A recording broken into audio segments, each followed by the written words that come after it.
What's up guys, Ivan Maltev here and welcome back to a second channel. After a whole month of not making videos on here, I'm finally getting back to it. Okay, so today I want to discuss a topic and come to a conclusion.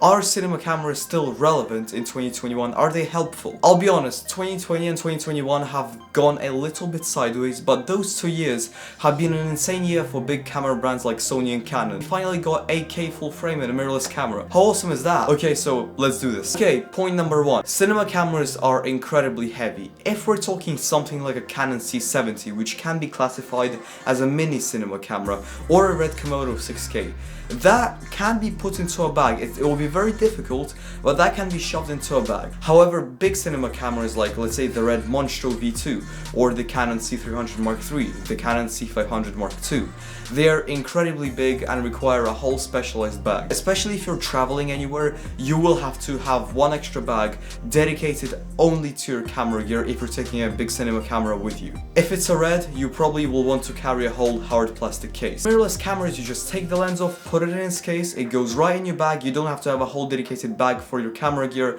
and the same goes for the body. This is the Canon EOS R5. I carry this almost everywhere with me because I love taking photos.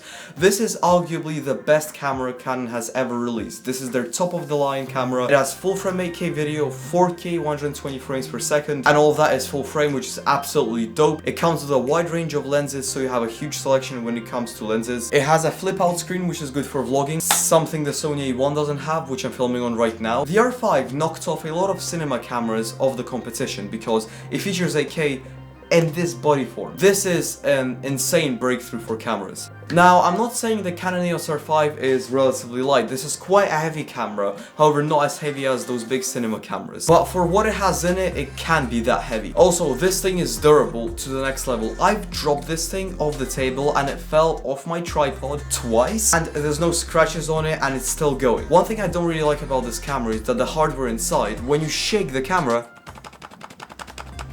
I hope you can hear that it looks like it's broken, but it's not. So if you get an R5 and hear the shaking sounds, it's okay, it's not broken, it should be like that, even if it falls down a couple of times. Okay, the price. Cinema cameras are incredibly expensive. Sometimes you even have to decide between a Ford Mustang and a Red Monstro, and that is only for the body. The accessories that you need: the lens, a good microphone, a professional tripod. A professional tripod that can sturdily hold up a cinema camera and you have the absolute guarantee that it won't fall off. Those tripods can go all the way up to 10,000 bucks. And let's say you paid 60,000 for the body. Overall, with all the accessories, you'll probably get a price tag of somewhere around 100,000 US dollars, which is completely insane and over the top. However, if you get a mirrorless camera like the Canon EOS R5, you can spend that extra money on an office if you don't want to film at home, on the lighting, a really good microphone, a really good tripod. You get the idea. However, if you really do want a cinema camera for YouTube, I can recommend something from the EOS cinema lineup.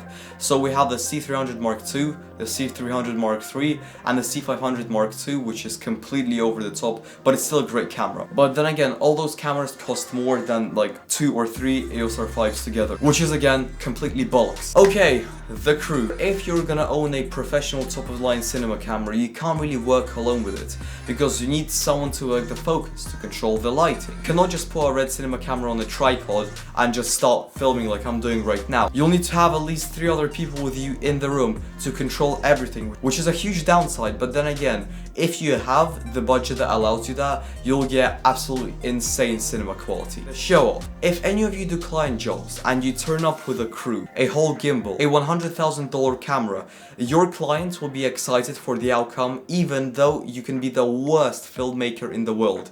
Even if you don't know how to operate a Red, they will be sure that they will get what they paid for because of the looks of your gear, how expensive it looks and how cool it looks. But if you turn up with an R5 and a DJI RS2 gimbal, you'll kind of get a reaction, and this will happen most often, like, oh, that's it. So they won't be as excited as if you turn up with a Red. However, the footage that you're looking at right now is shot on the R5, and I can say this is the perfect camera if you want to do client jobs. This is light, this is portable, and overall this is amazing. I know a lot of this video is me describing how good the R5 is, and it's truly a really good camera. However, where professional cinema cameras do shine is if you know how to use them properly and you know how to set them up properly. This is where they will get excellent footage. The dynamic range looks excellent, especially if you're filming about for 4K. If you're filming 5.9K or 8K, you'll get incredible footage. If you throw on a really good lens on there, you'll get footage that is even better. Besides, when a cinema camera is used properly, the R5 is nothing compared to that. And that is, like mentioned before, where they really shine. If you're willing to carry a whole extra bag with you wherever you travel, and if you're willing to sacrifice your back for the footage you get, that was a very dramatic statement, but you get the idea, you'll get insane footage and probably you'll get insane recognition on YouTube because your videos will have exceptional quality. Okay, the conclusion. If you're a YouTuber that knows how to use a camera properly and wants something good to carry around with a flip out screen, a mic jack and somewhere to mount the mic, I will strongly recommend the R5. This is a great camera and due to its specs, this can be classed as a cinema camera in a very compact size. You can also get a battery grip for this if needed. With mirrorless cameras you can go everywhere. You can hang them on your neck using the strap provided, and that's it. You're ready to go. Charger in your bag, extra batteries in your bag, MacBook in your bag for editing, and the SD card reader in your bag also. And that's it, you're set for travel vlogging. Also, a Manfrotto tripod will help. Out of a camera like the Canon EOS R5 or the Sony A1, you'll get exceptional quality. However, if you're willing to sacrifice your back, as mentioned before, and carry around a whole bag filled with cinema gear and a proper cinema camera body, whether that being the Canon C500 Mark II or the Red Monster 8K V2, those are both really good cinema cameras. The R5 will be left in dust completely by the results if you use them properly. Especially if you're doing a lot of landscape shooting, you'll be able to zoom in if necessary, especially if you're filming in 5.9K, which is always worth it. Okay, so that's the end. If you're not already, please subscribe, leave a like, you know, I'll really appreciate it. So yeah, see you in the next time. Peace out, lads.